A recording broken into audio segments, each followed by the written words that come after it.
We want to thank the folks again for sharing.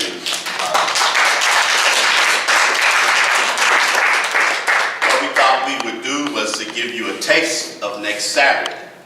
So if you like that, this coming Saturday, if you like this, come out, invite your friends. Thank you all for sharing with us today.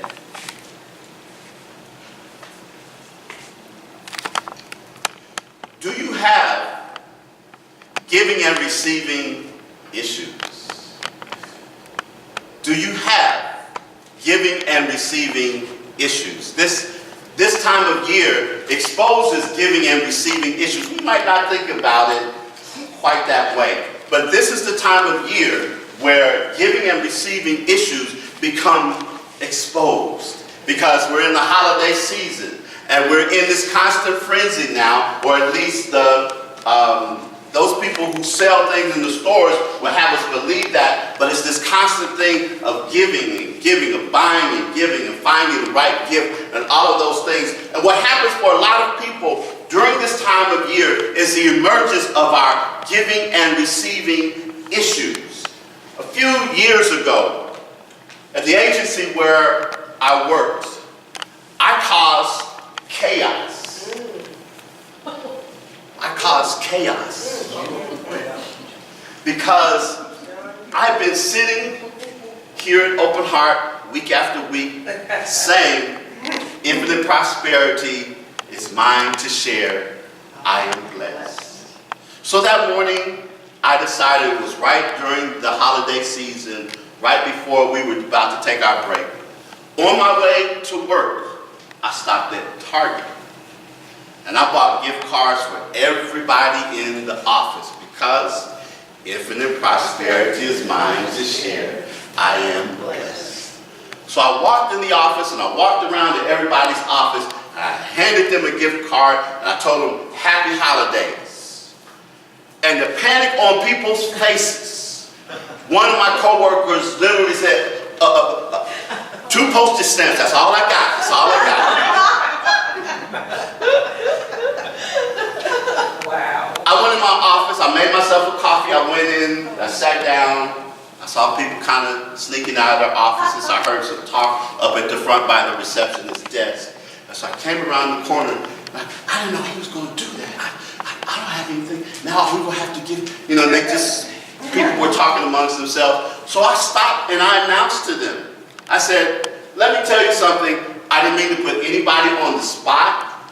I'm not expecting you to give me anything back. I'm just enjoying the gift of giving, the joy of being in the holiday season. Infinite prosperity is mine to share. I am blessed. I went back to my office and I sat down. But the rest of the day, people were sneaking by. I'm going to find you something. I'm going to get you something. It's okay. It's okay. But they had giving and receiving issues. Giving and receiving issues. I remember when I was 18, so in love. My girlfriend, we had a long distance relationship. She lived out of town. She was 2 years older than I was. She came to town to visit. I was so excited. I went to the jewelry store. I had saved some money. I saw some earrings I knew that she would like that would look just perfect on her, because this was going to be the person I was going to be with the rest of my life. And I was so proud, so happy. And so when we get there and I give her her gift of the earrings, and she tears the wrapping paper off, and she looks at them, and then she starts going, these probably ran you about, and starts calculating how much they cost. And then she said, but the gift I got you is only, and I sat there heartbroken. That should have been a sign right there. Love is blind. But giving and receiving issues. A friend of mine who has an organization where she helps people out, and she was lamenting to me one time the fact that the people in the organization, she would do for them, but they wouldn't do for one another, and asking how could she get them to start doing for others in the group. And I said to her, to the thing, well, I asked her a question. I knew the answer to the question. But I asked her the question. I said, so when they try to do for you, what happens? She says, oh no. I don't allow them to give me anything because I know they can't afford it. And so I don't allow that to happen. In fact, one time they got me something, I made them take it back. So I said, well, just think about it for a moment. There's a flow when it comes to giving. And so what happens again when they try, you give them, right? Yes, I give them, I try to be generous. They won't give, but when they give to you, oh no, that's not going to happen. So I just stood there for a moment, and in the silence I could see the wheels turning in the head, giving and receiving issues. See, giving and receiving is an expression of the law of circulation. And I know that in metaphysics, a lot of times we don't like to hear the term law, but it's really about the operation of the universe, about how things happen. And when it comes to the law of circulation, it's about giving and receiving. And it's about understanding the dynamic between giving and receiving and how they are connected. If you think about it, that the law of circulation is all around us. We went to bed last night and it was dark. We got up this morning, and as we did, daylight started to return, and it's here now. Not only that, if we think about it for a moment and we look around at ourselves, and I love where I live because in parts of the house we have the blinds closed, but you might have daylight out and you can see the shadow and the silhouette of the leaves falling from the trees. And when you go and look out and you see the trees, and you realize that earlier those trees were full and flush with leaves, and now the leaves have begun to fall and they're down on the ground. But the thing of it is, come springtime, leaves will return to the trees, the law of circulation. When we begin to understand that the same plants and the same grass that right now is lying dormant will return again, we are experiencing the law of circulation.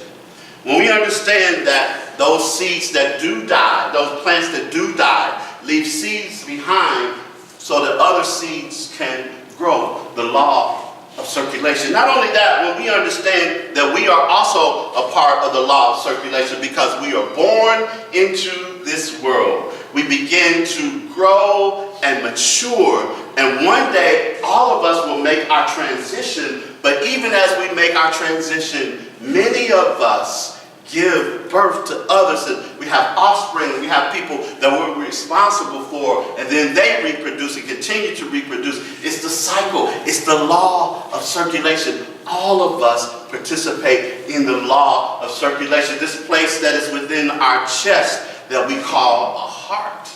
It beats and it sends blood out. It comes back.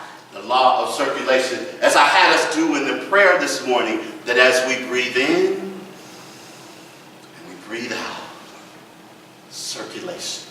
So we live in a law of circulation. It is a part of who we are. It is a part of our existence. And the thing of it is that in the midst of this, though, many of us have giving and receiving issues. And when do they come up?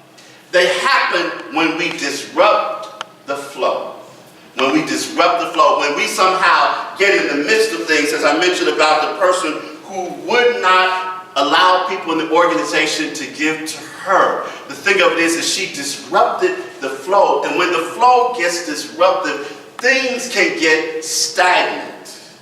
Something that I didn't mention, but maybe I'll mention it now, that came to me about the law of circulation. We also have another element of the law of circulation, that as we eat food, consume food, it circulates out as well. And when it becomes stagnant, we're in trouble.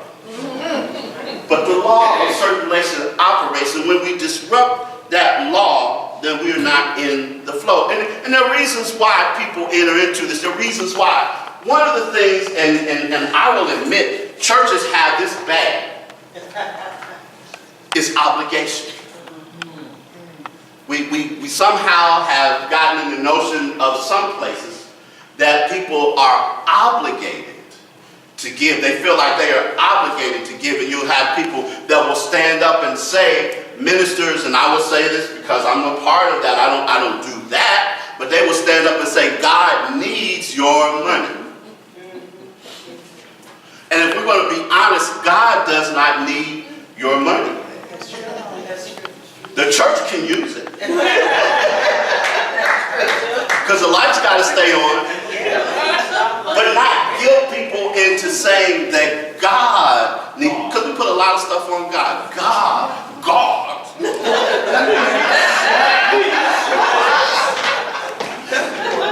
needs your money.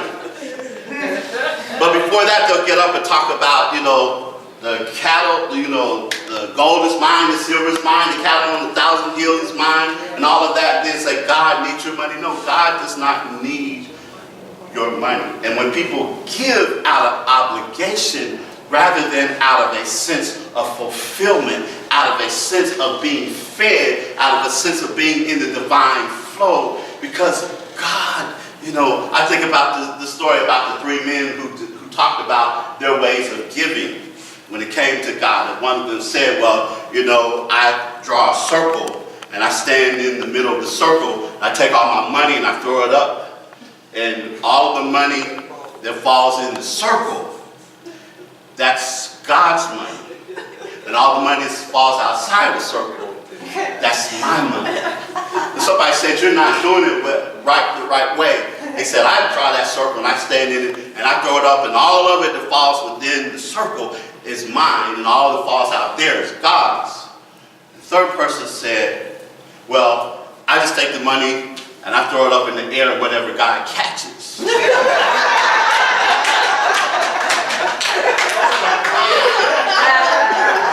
gets to keep. The fact of it is that when it comes to the law of circulation and the law of giving, what we are really saying is that we are expressing our gratitude for all that is and the divine flow that we are in. And when we begin to do this, we participate in one of the most powerful aspects of life. And it occurred to me that probably one of the best gifts that we can give, the best gift that you can give is the gift of you. Of you. And I don't mean putting a bow on your head and wearing, putting on your birthday suit or having a pin on your birthday suit. I might do that for Emily.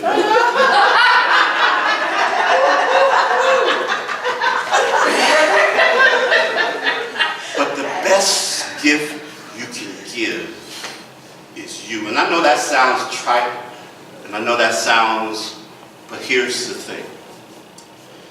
When we encounter other people, when we begin to see them not as means to an end, but as ends of themselves, when we take the moment that every person that we encounter, as I've said before, we learn something from it. We take the time to be present with them. If only for a fleeting moment, we are starting to give the gift of ourselves. So often we live in a society, in a community of where when we have a conversation with another person, what we are doing is we are waiting often impatiently for them to finish their story so we can tell our own story.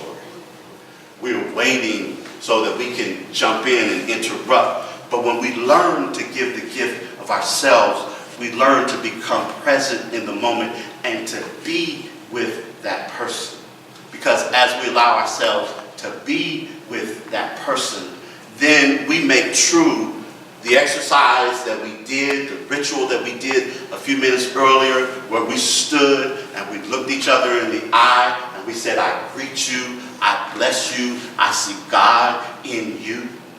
We begin honoring the divine and sacred presence in that other person, and we are giving the gift of listening, the gift of ourselves.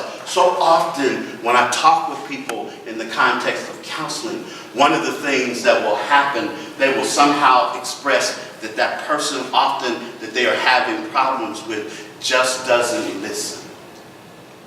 And when they come in a safe space and environment and they have an opportunity for somebody to listen, I don't even have to say a word sometimes. And people, as a result, will go away saying, thank you for all that you said and everything. I didn't say a word. You said it all.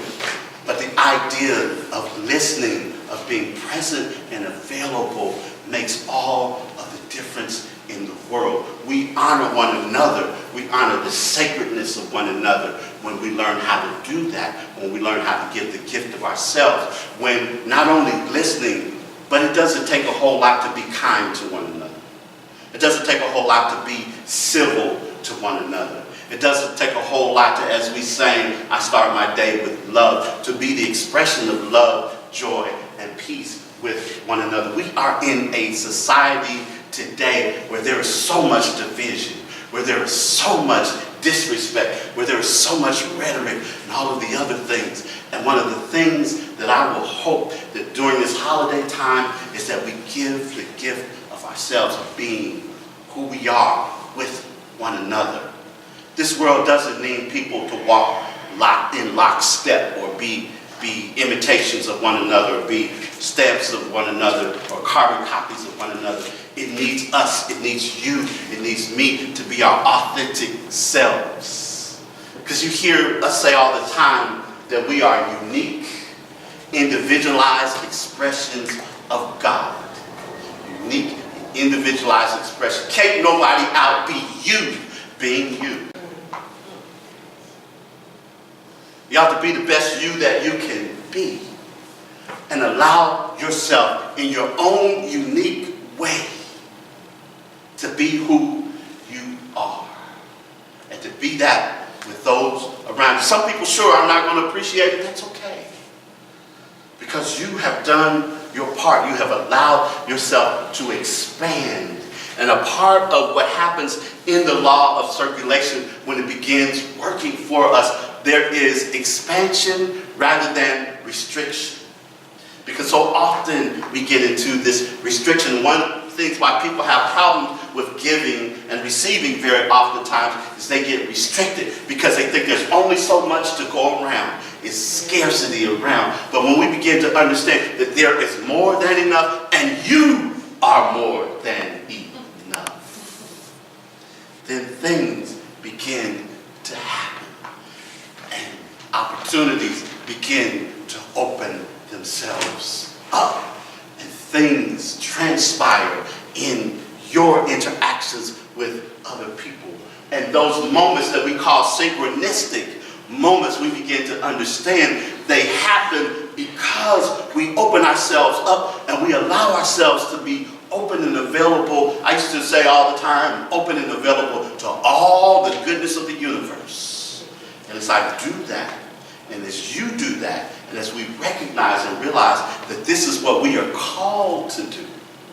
And I'm not one of those that gets up and tells you what God wants you to do or this or that, but I do believe, because again, I've shown and I've talked about how the universe we live in is a giving and receiving universe. And the next time somebody tells you, gives you a compliment, rather than, oh, this old thing, that, simply say, thank you.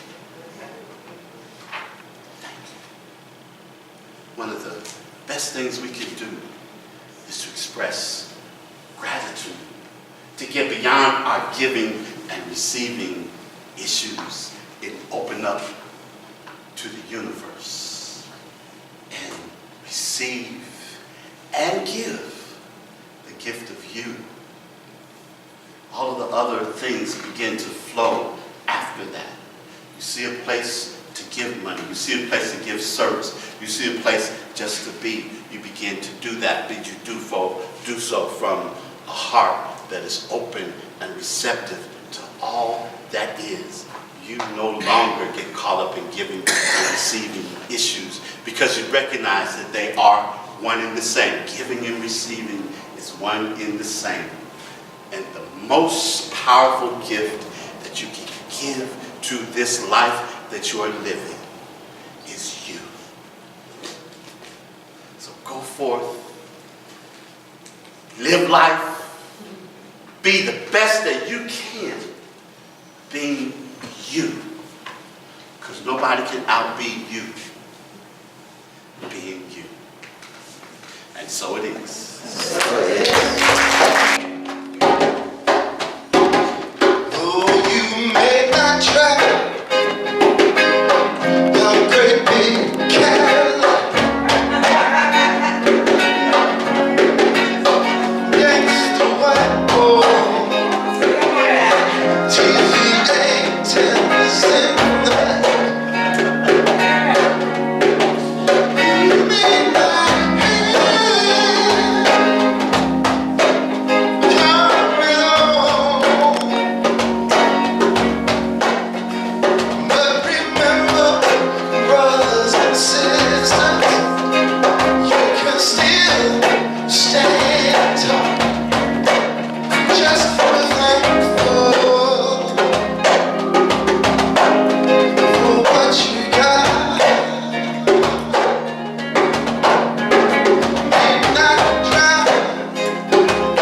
there is only one power and one presence in the universe, and that is God. And as each of us embodies all that we have learned today, we take it in, we make it our own, and we simply live from those very truths. We give thanks for all that have participated today, for the affirmative reading, the centering moment, the beautiful music, the lesson, just the beautiful energy that each and every person has brought into this space and into this place today. And moving forward, knowing that, in the past I might have had just a little issue with giving and receiving. But knowing now that giving and receiving is one and the same. And when I stand in that law of circulation, that when I give, I receive, and when I receive, I give.